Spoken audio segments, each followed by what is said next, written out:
ايزي كاش تطبيق القروض الشخصية بيديك لحد 80,000 جنيه زي ما بيقولوا. لما ده يبقى حضرتك تعليق نصب في نصب في نصب، والفايدة عالية جدا، 6000 جنيه خلال 4 أيام ادفعهم 11,000 جنيه. 5000 جنيه في 6 أيام ولا في 4 أيام.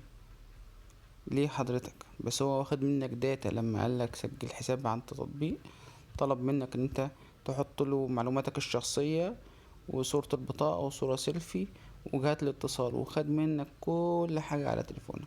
بعد كده لما يديك الكارت عارف ومتأكد انك هتدفع الكارت زي ما هو اداهولك.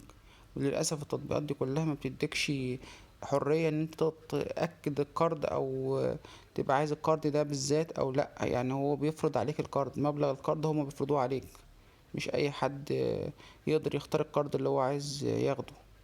لو ما كنتش اعرف المعلومات دي كلها وعرفتها مني، حذر غيرك من ايزي كاش وكل تطبيقات القروض الشخصية في مصر.